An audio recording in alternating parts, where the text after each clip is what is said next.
نعبد و نصلی علی رسول الکریم اما بعد اعوذ باللہ من الشیطان الرجیم بسم اللہ الرحمن الرحیم۔ کروڑوں شکر رب کائنات کا، کروڑوں درود شریف نبی کریم صلی اللہ علیہ وسلم پر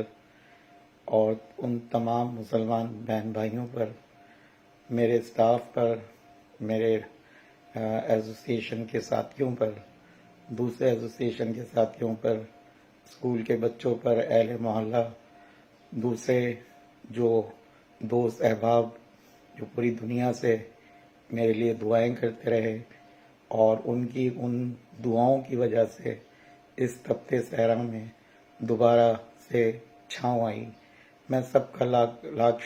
شکریہ ادا کرتا ہوں کہ انہوں نے میرے لیے اس مشکل لمحے میں میرے لیے دعائیں کی۔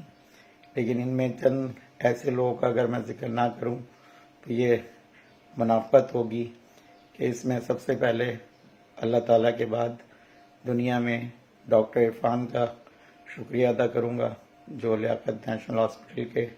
DHO ہیں، کہ انہوں نے، اللہ تعالیٰ نے ان کے ہاتھ سے مجھے شفا رکھی اور آج میں آپ کے سامنے دوبارہ صحت یاب ہو کر آپ سے بات کر رہا ہوں۔ اس کے بعد خاندان کے تمام لوگوں نے ہی بہت دعائیں کی، رات کو جاگ کے دعائیں کی، لیکن اس میں میرے بڑے بھائی سید اختر، میرے بھتیجے، میرے دونوں بیٹی ہیں اور میری شریک حیات عائشہ مجید کو اگر میں سلوٹ پیش نہ کروں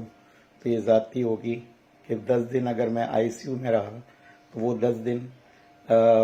ویٹنگ ایریا میں بیٹھ کر میرا انتظار کرتے رہے۔ انہی لمحات میں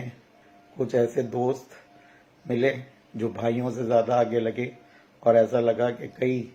بھائی جو ہیں وہ میرے موجود ہیں، جو تن من دھن کے ساتھ، جس وقت لوگ ایک دوسرے کو پوچھتے نہیں ہیں، وہ میرے ساتھ ایمبولینس میں بیٹھنے کے لیے تیار تھے۔ اس میں شاہجہان بھائی کا،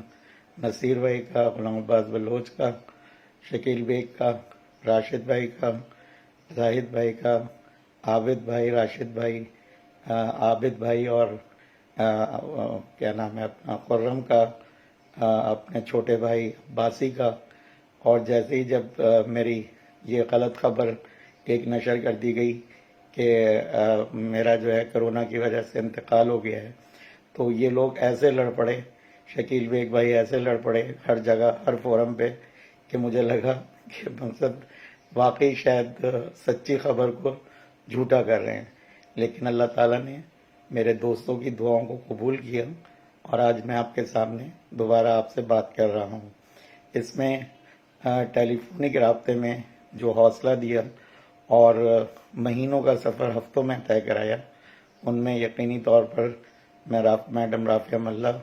میڈم سعادت قاسم، DG پرائیویٹ اسکول منصور حسین صدیقی، میرے سر وقار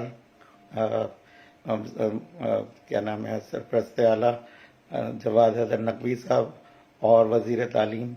سعید غنی صاحب کا بہت مشکور رہوں گا کہ انہوں نے بڑا حوصلہ بڑھایا، جس کی وجہ سے بہت تقویت ملی اور بہت جلد میں آپ کے سامنے دوبارہ آپ سے گفتگو کر رہا ہوں۔ اسی دوران میں کہ جب مجھے ایڈمٹ کیا جا رہا تھا تو میرے لیے کمرہ ڈھونڈنے والے میرے بزرگ، میرے دوست، میرے بہت کچھ، پروفیسر انوار احمد زئی صاحب کا مجھے جب پتہ چلا تو دل کی گہرائیوں سے دکھ ہوا، کیونکہ بہت صاحبان تھے ہمارے لیے اور ایک بڑی شخصیت تھے، علم دوز شخصیت تھے۔ میں چاہوں گا کہ اللہ تعالیٰ ان کی کامل مغفرت کرے، اور